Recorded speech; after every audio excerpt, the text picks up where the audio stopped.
Hello दोस्तों, स्वागत है आप सभी के इस सेशन में। This session is part of a 10 minute a day series for the CIB exam. यहाँ पर हम बैंक फाइनेंशियल मैनेजमेंट उसका मॉड्यूल है चैप्टर 8 इसके इंपॉर्टेंट टॉपिक को डिस्कस करें with schedule 1 and 2 of FEMA act. ठीक है, how important this topic is from the exam point of view, कितने डेप्थ में क्वेश्चन आते हैं, कैसे हमें इसे प्रिपेयर करना चाहिए, ये सब आपके जो सवाल है इस वीडियो को देख के रिजॉल्व हो जाएंगे। तो please see this video till the end if you are preparing for the CIB exam you should have a very good idea of the previous year question, most important topics and MCQs, जिनका बढ़िया PDF document हमने बनाया है which you can download by clicking the link given in the description of this video. Okay, तो यहाँ पर हम schedule 1 and 2 of FEMA act देख रहे हैं। उससे पहले फीमा एक्ट की बात कर लेते हैं।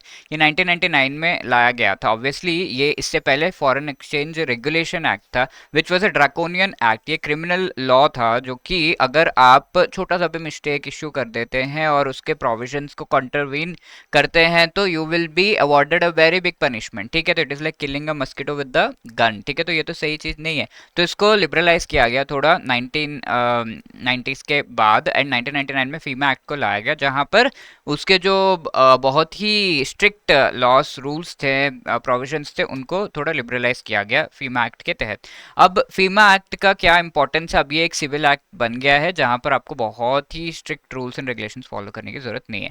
तो इसमें 3 शेड्यूल्स है मेनली फीमा एक्ट में, विच एक्चुअली डायरेक्ट के कौन से ऐसे रेमिटेंसेस है इंडिया से बाहर जो जा रहे हैं पैसे, वो एलआरएस स्कीम के अंडर परमिटेड रेमिटेंसेस है, या फिर परमिशन आपको लेने पड़ेगी to do this particular remittance, किससे लेनी पड़ेगी, इससे रिलेटेड पूरा लिस्ट आपको दिया हुआ है। तो शेड्यूल 1 में प्रोहिबिटेड रेमिटेंसेस है which can not be done at any case from India. India से बाहर पैसे इन चीजों के लिए आप डेफिनेटली नहीं भेज सकते। क्या है वो? लॉटरिंग विनिंग, लॉटरी को जीतने के बाद जो पैसे आपने जीते वो इंडिया से बाहर भेज रहे हो नहीं। रेसिंग, राइडिंग, लॉटरी टिकट से रिलेटेड कोई कमीशन है, डिविडेंड है, commission on exports, callback services, interest income, non resident special rupee account से आप ट्रांसफर कर रहे हो बाहर, तो all of these are prohibited. किसी भी band, magazine, football, pools, sweepstakes वगैरह से रिलेटेड आप पैसे जो इंडिया से बाहर नहीं भेज सकते।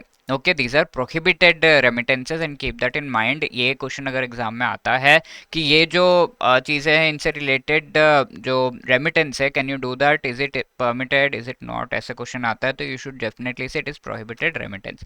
Now second schedule is related to what are the different types of remittances जो पैसे इंडिया से बाहर भेज रहे हैं, which are permitted but you have to take the specific permission from specific institutions या ministries। ठीक है, तो कल्चरल टूर्स के लिए अगर आप पैसा इंडिया से बाहर ले जा रहे हैं तो ministry of human resource development, department of education and culture से आपको परमिशन लेना पड़ेगा।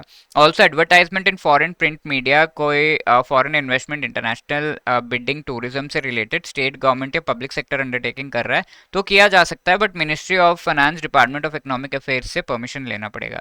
Remittance of freight vessel chartered by PSU या फिर payment of import through ocean transport government department PSU के द्वारा, तो वो मिनिस्ट्री ऑफ सरफेस ट्रांसपोर्ट के द्वारा परमिशन आपको लेनी पड़ेगी।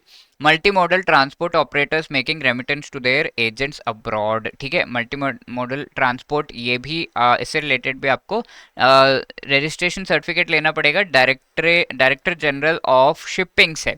इसके अलावा remittance of hiring charges of transponders TV related, TV channels के एंड इंटरनेट सर्विस प्रोवाइडर्स के, तो इससे रिलेटेड अगर पैसे सेंड किए जा रहे तो ministry of information broadcasting communication and information technology के द्वारा आपको परमिशन लेना पड़ेगा। Remittance of container detention charges exceeding the rate prescribed by the director general of shipping, इससे ज्यादा है तो ministry of surface transport director general of shipping के द्वारा लेना पड़ेगा। Remittance of prize money, sponsorship of sports activity abroad by any person other than international national bodies, US dollar 100,000 से ज्यादा है अमाउंट है तो you have to take the permission from ministry of human resource development, department of youth affairs and sports. Then remittance for membership P and L I club से, तो you have to take the permission from ministry of finance in insurance division से। ठीक है, तो इस तरीके से आपको परमिशन लेने पड़ेंगे। This is your question, please pause the video and try to answer this question. Okay, and ये क्वेश्चन पिछले सेशन में पूछा हुआ था, which of these are correctly match. FETERS are returns bank wide single return fortnightly forex operations.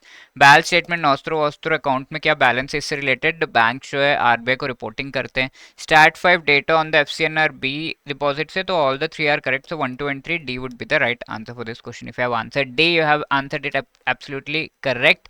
And if you are preparing for the CIB exam तो हमारे super crash course का part आप बन सकते हैं।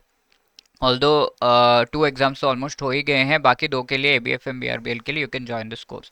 लाइव क्लासेस के through most important topics आपको पढ़ाए जाते हैं इस सुपर क्रैश कोर्स में। Short notes each and every chapter के, chapter wise MCQs and full length mock test आपको प्रोवाइड किया जा रहा है। सीआईबी 75 कोड के थ्रू 75% का डिस्काउंट भी मिल रहा है। इस कोर्स का लिंक आपको इस वीडियो के डिस्क्रिप्शन में मिल जाएगा, so you can join from there. 8146207241 हमारा नंबर है, you can call and ask any query hello@edutap.co.in पर भी सेंड कर सकते हैं। So wishing you all the best, thank you so much.